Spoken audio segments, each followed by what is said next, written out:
going on. But what we wanted to do was have something besides White Christmas being played every Christmas, you know? And there's always a war, right? Yeah.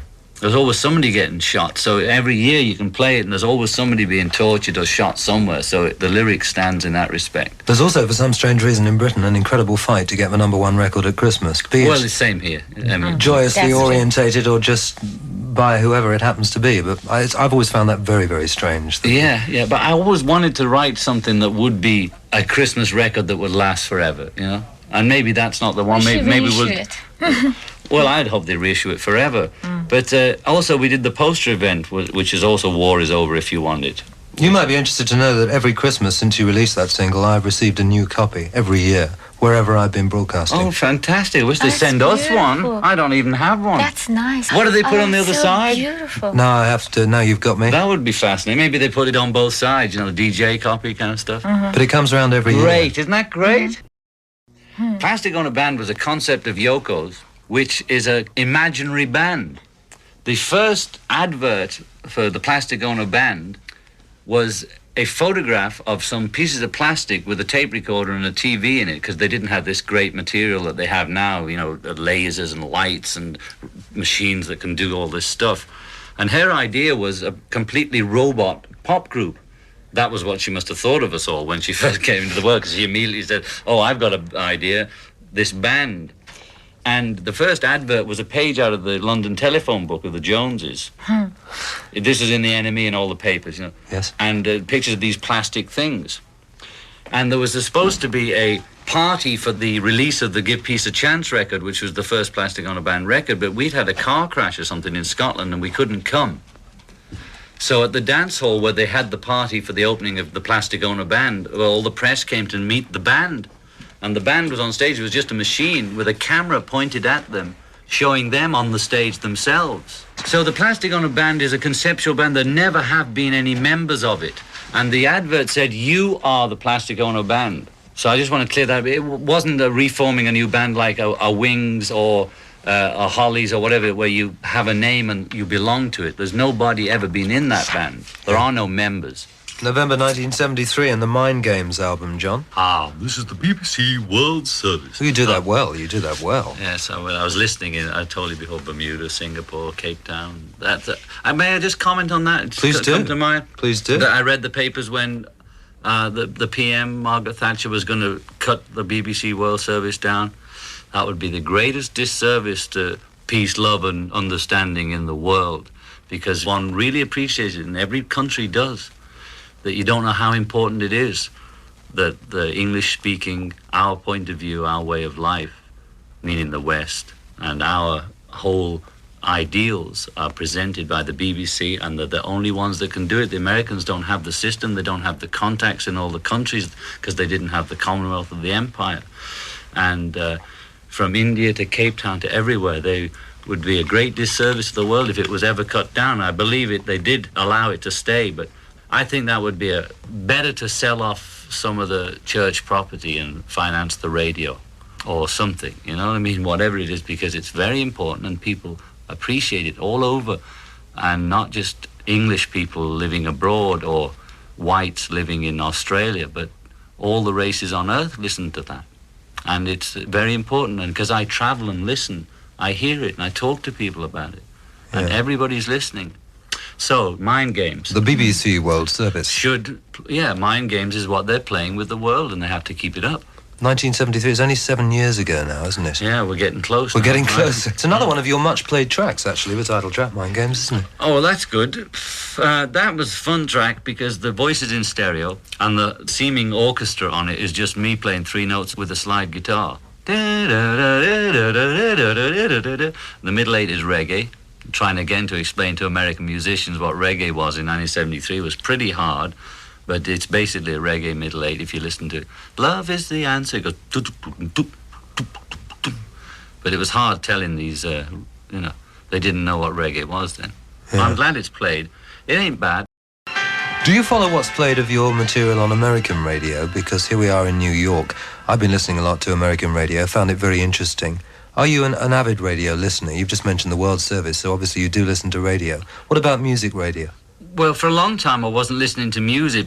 to the pop radio, the rock and roll stuff, because it would either cause me to get sweaty because it would bring back memories I didn't want to know about, or I would get that feeling that I'm not alive because I'm not making it.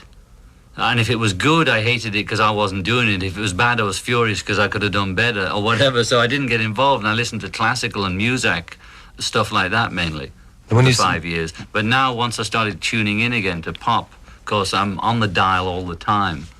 I have a TV on with no sound and play the radio mainly. And just for feminists in England, I'm sure there are many feminists Both in of England them. too. There are a lot. But while John made Imagine, I made Approximately Infinite Universe. And when John was making Mind Games, I made a record called Feeling the Space. And both albums are full of feminist songs of women, let's put it.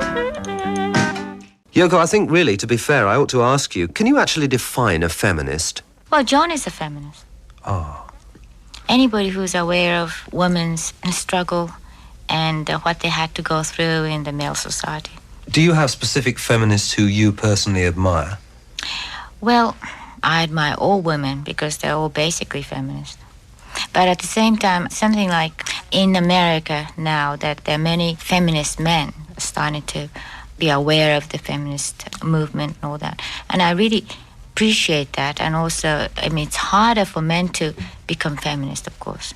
But they're aware of the women's movement as part of the social structure and social movement. And I think that part is the most interesting, because in the end, we have to really come together and work together about it.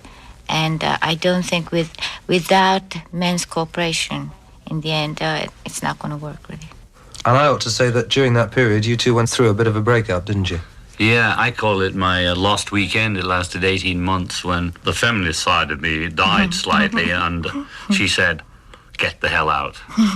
And you took to me out. jumping out of cars, I've been reading. This was Well, one just of the your once, past. you Oh, know. it was only once. Well, I was pretty self-destructive at college too. When I was at art school in Liverpool, it was mainly a one long drinking session. But when you're 18, 19, you can put away a lot of drink and not hurt your body so much. But what I did when she kicked me out was I hit the bottle like I was 18 and 19. But when you're 37 or whatever I was when that happened, you can't take as much booze. But I was acting like I was still at college, just whacking it out and going out all the time. And I always got a little violent on drink, but somehow I used to have a friend called Jeff Mohammed, rest his soul, who died. He was a half Indian Arab, but was my friend at art school. He would be like a bodyguard for me, so whenever I'd get into some controversy, he would sort of ease me out of it. But I do recall at college punching through telephone box glass. So it was a kind of self-destructive suicide side of me, which is resolving itself for the better, I believe, as I get older, because I never enjoyed it. I don't like that waking up and thinking, what happened? Did I kill somebody? I mean, the Beatles' first national coverage was me beating up Bob Wooler at Paul's 21st party because he intimated I was homosexual. So I must have had a fear that maybe I was a homosexual to attack him like that. And it's very complicated reasoning. But I was very drunk and I hit him. And I could have really killed somebody then. And that scared me. Paul was 21, so I must have been 23 then. And that was in the Daily Mirror. It was the back page. I remember the picture. It was a Beatle posed on the docks picture, but it was pretty scary. And it was a kind of rehash of my youth. But of course, acting like a teenager in Hollywood, in public, with the press, what I would do as an individual in Liverpool would not go in the Liverpool Echo, right? But when I would do something dumb like put a Kotex on my head in a restaurant, it becomes a national story, or take a pee in the wrong place or something, then it becomes a great, great event. It was a very unhealthy period for me. I couldn't deal with the separation any other way. I just fell apart. And the only thing I knew was go to the bar and drink. Which you did with a gentleman called Harry Nilsson. Harry Nilsson and poor old Keith Moon. Ringo, who is not unknown to tipple a few himself. It was a pretty hectic period, pretty wild, and it sounds funny in retrospect, but it was pretty miserable. Yeah, pretty bad period. And I'm thankful that I'm out of it. I don't drink now because it scares me. Even a glass of wine knocks me out.